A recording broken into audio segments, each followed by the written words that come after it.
సుధాకర్ ఉన్నారండి. సుధాకర్,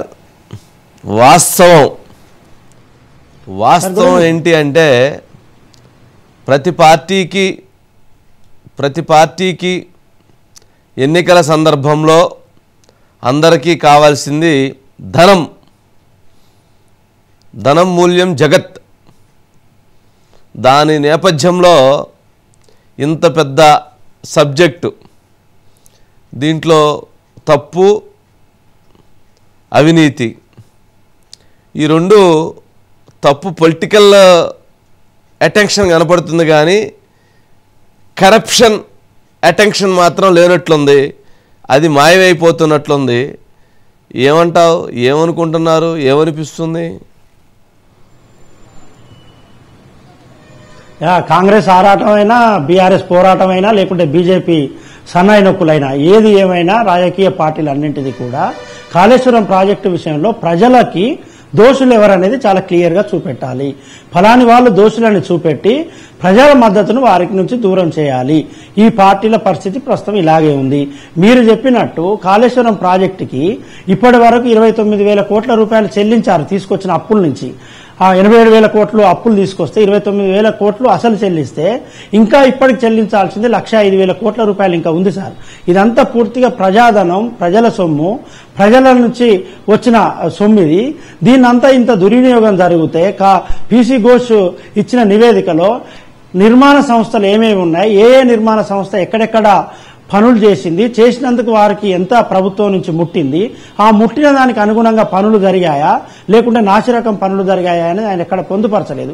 ఒకవేళ నిర్మాణ సంస్థలు ఏమైతున్నాయో ఆ సంస్థలు బడా కంపెనీలు కాబట్టి ఆ సంస్థల పేరు ప్రస్తావించి కాళేశ్వరం ప్రాజెక్టుకు సంబంధించి మొత్తం 104,000 కోట్లలో ఏ సంస్థకి ఎంత ముట్టింది, ముడితే వారు చేపట్టిన పనులేంటి, ఆ పనుల పురోగతి ఏంటి అనేది చాలా క్లియర్గా చూపెట్టాల్సి ఉండే.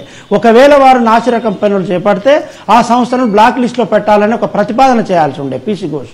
కానీ ఆయన చాలా క్లియర్గా అందులో వచ్చిన కాళేశ్వరం కమిషన్ రిపోర్ట్లో కేసీఆర్, హరీష్ రావు, ఈటల రాజేందర్ అధికారులలో కూడా కొంతమంది అధికారులు వచ్చారు సార్. అప్పుడు ఫైనాన్స్ సెక్రటరీగా ఉన్న రామకృష్ణారావు ఇప్పుడు చీఫ్ సెక్రటరీగా ఉన్నారు.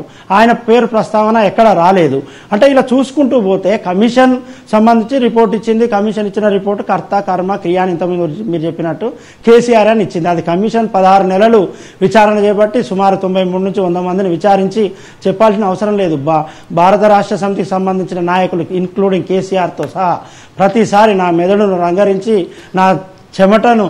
నా రక్తాన్ని చెమటగా చిందించి నేనే కర్త కర్మ క్రియ నేనే ఈ కాళేశ్వరం ప్రాజెక్టు నిర్మించాను, రివర్స్ పంపింగ్ అనేది ఎక్కడ ఉండదు, నదికి నడక నేర్పి నేనే నిర్మించానని వారే చెప్పుకున్నారు. కాబట్టి ఇది పీసీ ఘోష్ చెప్పాల్సింది పెద్దగా ఏముండేది. నాకు అర్థం కాదు ఆ రోజు నదికి నడక నేర్పటం అంటే ఎలాగానే. ఇప్పుడు అర్థమైంది నదికి నడక నేర్పటం ఎలాగా అని.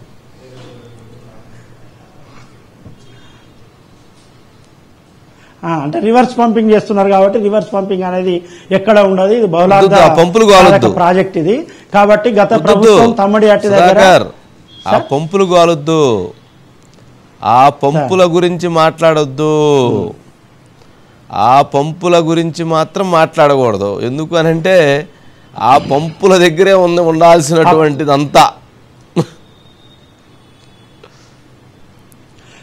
కన్నెపల్లి వద్ద అమర్చిన ఈ భారీ పంపులు ఏవైతే ఉన్నాయో సార్, కన్నెపల్లి పంపు హౌజ్ చుట్టూ నిర్మించిన గోడ పూర్తిగా భారీ వర్షానికి బద్దలై ఈ పంపులన్నీ పూర్తిగా మునిగిపోయినప్పటికీ చీమను కూడా అక్కడికి రానివ్వలేదు.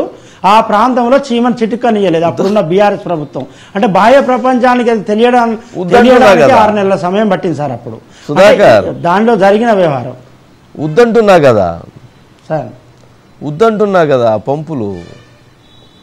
ఆ పంపులు లోపల చాలా పెద్ద పెద్ద త్రాచులు ఉన్నాయి, జాగ్రత్త.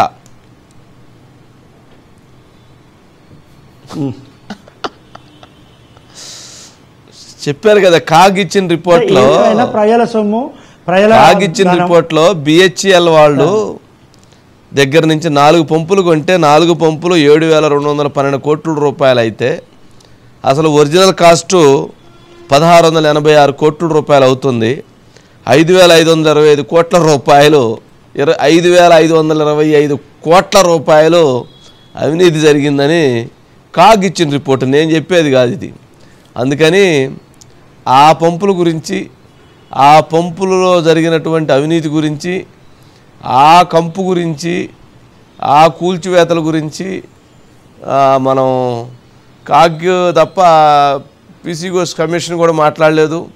నిన్న అంతమంది మాట్లాడారు, వాళ్ళెవరు మాట్లాడలేదు.